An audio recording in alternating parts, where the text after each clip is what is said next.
Legionaries, Caesar is back. Now it is time to make sure that all Gaul is under the control of Rome. Don't forget to subscribe and smash the thumb up before you watch the video. With Gaul at peace, Caesar, as he had planned, set out for Italy to conduct the assemblies. There, he learned of Clodius' murder and was informed by the Senate's decree that all the young men of Italy should take an oath, and that a levy should be held throughout the province. These events quickly reached Transalpine Gaul. The Gauls themselves added to and fabricated rumors, saying that Caesar was held back by the civil unrest and would not be able to come to his army amid such great dissensions.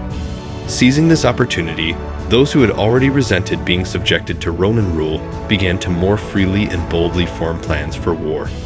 The leaders of Gaul convened secret meetings in remote forested locations, lamenting the death of Acco. They demonstrated that this misfortune could also fall upon them. They pitied the common fate of Gaul, and with all sorts of promises and rewards, they urged each other to initiate war and liberate Gaul at the risk of their own lives. They particularly emphasized that action should be taken before their secret plans were revealed, ensuring that Caesar would be cut off from his army. This would be easy, they said, because neither would the legions dare to leave their winter quarters without their commander, nor could the commander reach the legions without an escort. Finally, they declared that it was better to die in battle than to lose the ancient glory of war and the liberty inherited from their ancestors. After these discussions, the Carnutes pledged to take no risk for the common safety, and the leaders from all the tribes promised to make war. Since they could not ensure secrecy through hostages, they asked for an oath and a pledge, sealed by the most solemn ceremony of their military standards, to ensure that no one would desert the cause once the war began. With the Carnutes praised, an oath taken by all present, and a date set for action, the council adjourned.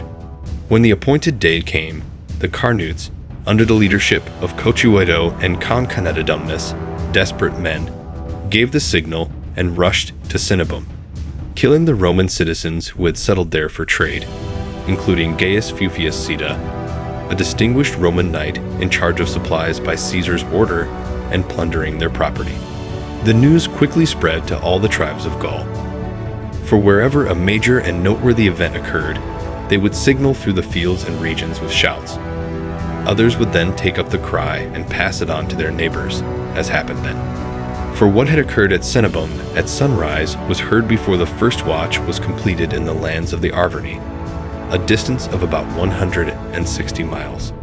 In the same way, Vercingetorix, son of Celtillus, an Arvernian of great influence, whose father had held the leadership of all Gaul and was killed by his tribe for seeking kingship, easily stirred up his followers upon learning of this. His plan was discovered, and he was stopped by Govenatio, his uncle, and other leaders who did not believe such a venture should be undertaken. He was expelled from the town of Gergovia. However, he did not desist and conducted a levy in the countryside among the poor and desperate. With this gathered force, he persuaded those he approached from his tribe to adopt his position, urging them to take up arms for the sake of their common freedom. Gathering a large army, he expelled his adversaries from the tribe, who had recently ousted him. He was declared king by his people. He sent envoys in all directions, urging them to remain loyal. The Senones, Parisi, Pictones, Cadurci, Turones, Aulerci, Limovices, Andos, and all others who bordered the ocean quickly joined him. With their unanimous consent, supreme command was conferred upon him.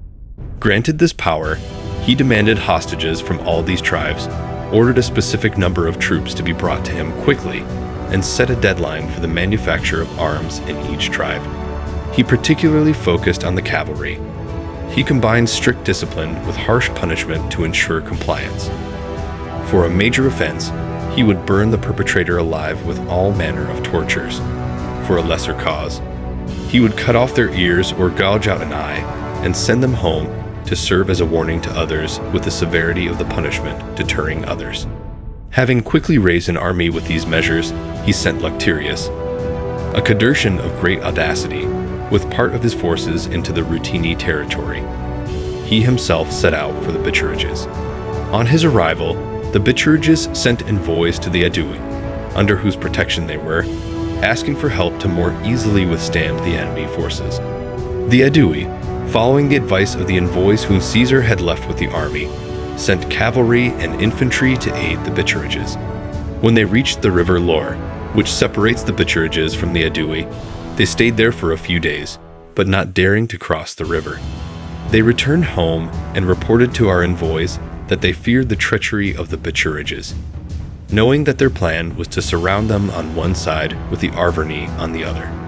Whether they said this because it was true or because of treachery is not certain. The Bituriges immediately joined the Arverni after their departure. When these events were reported to Caesar in Italy, realizing that thanks to Gnaeus Pompey's efforts, the situation in the city had become more stable, he set out for Transalpine Gaul. Upon his arrival, he faced great difficulty in finding a way to reach his army. If he summoned the legions to the province, he knew they would have to fight a battle on the way without him. If he himself hastened to the army, he did not believe he could safely entrust his welfare to those who appeared to be quiet, but might not be reliable in his absence. Meanwhile, Lucterius the Catercan, having been sent to the Rutini, wins over that tribe to the Arverni. Proceeding to the Nishibridges and Gabali, he receives hostages from both, and, with a large force gathered, strives to make an incursion into the province of Narbonese Gaul. On receiving this news, Caesar thought it necessary to anticipate all plans by heading to Narbo. When he arrived there, he reassured the frightened inhabitants, established garrisons among the provincial Rutini, the Volca Aercomici, the Taulistates, and around Narbo, which were areas neighboring the enemy. He ordered part of the troops and the reinforcements he had brought from Italy to assemble in the territory of the Helvii, which borders the Arverni. After these preparations, and with Lucterius already repelled and kept at a distance, because he deemed it too dangerous to enter within the garrisons, he proceeded into the territory of the Helvii. Although the Cevennes mountain, which separates the Arverni from the Helvii, blocked his way with deep snow at the harshest time of the year, he nonetheless opened a path by clearing 6 feet of snow, and thus, through great effort by the soldiers, reached the borders of the Arverni, surprising them completely, since they considered themselves fortified by the Cevennes as by a wall, and since no path was open to anyone at that time of year. He ordered his cavalry to roam as widely as possible and to spread as much fear as possible among the enemy. These tidings and reports swiftly reached Vercingetorix, who, terrified, found himself besieged by all the Arverni, who begged him to protect their fortunes and prevent them from being plundered by the enemy, especially since the entire war seemed directed against them. Moved by their pleas, he set out with his camp from the Bituriges towards the Arverni.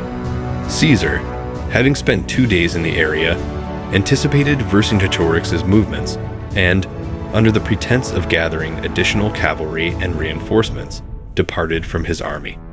He placed young Brutus in command of these forces and instructed him to send the cavalry as far afield as possible, ensuring that he would remain no more than 3 days away from the camp. With these arrangements made, he traveled as quickly as possible to Vienna, catching his men by surprise. There, having gathered fresh cavalry which he had sent ahead many days before, he pressed on through the territories of the Aedui towards the Lingones, where 2 legions were wintering, to preempt any Aeduan attempts on his life. When he arrived, he sent messages to the other legions and gathered them all in one place before the Arverni could learn of his arrival. Hearing this, Vercingetorix returned his army to the Bituriges and set out from there to Gorgobina, the town of the Boii, who had been settled there by Caesar after being defeated in a battle with the Helvetians and had been given to the Aedui. This situation posed a significant dilemma for Caesar. If he kept his legions in one place for the remainder of the winter, the entire Gaul might defect after the Aedui's tributaries were overrun, as there would seem to be no Roman protection for their allies. If he brought his legions out of winter quarters prematurely, he would face severe supply difficulties. Nevertheless, he decided that enduring all hardships was better than alienating his allies through such a severe affront. Thus, he encouraged the Aedui to support the supply efforts and sent messengers ahead to the Boii to inform them of his imminent arrival and urged them to remain loyal and bravely withstand the enemy's onslaught. Leaving 2 legions and the army's baggage at aged income, he set out for the boy. On the 2nd day, he arrived at the Cenonian town of Vercingetorix. Not wanting to leave an enemy behind, he besieged it to secure his supply lines, encircling it within 2 days. On the 3rd day, the town's leaders surrendered, agreeing to hand over their arms, produce their animals, and give 600 hostages. Leaving Trebonius behind to oversee the fulfillment of these terms, Caesar hurried to Cenabum, a Carnute town. On hearing of Vercingetorix's siege, the Carnutes, believing it would be prolonged, prepared a garrison to defend Cenabum. Caesar reached Cenabum in 2 days, set up camp outside the town, and postponed the attack until the following day, ordering his men to prepare. Since a bridge over the river Loire connected the town, he feared the townspeople might flee during the night, so he ordered 2 legions to stand watch. Just before midnight, the Cenabenses silently left the town and began crossing the river. Caesar's scouts reported this, and he sent the prepared legions to burn down the gates and enter the town, capturing it with minimal enemy losses, as the bridge and narrow roads had prevented their escape. He plundered and burned the town, gave the spoils to his soldiers, crossed the Loire, and reached the Bituriges' territory. When Vercingetorix learned of Caesar's arrival, he abandoned his siege and marched to meet him. Caesar had begun besieging the Biturigan town of Noviodunum, which lay on his route. When the town's leaders came to beg for mercy and to save their lives, Caesar, to expedite the matter as he had done before, demanded the surrender of their weapons, the handing over of their horses and hostages. After some hostages had been handed over, and while the rest was being arranged, some centurions and a few soldiers were sent inside to collect the weapons and animals. Meanwhile, the cavalry of Vercingetorix's army appeared in the distance, having arrived ahead of the main force.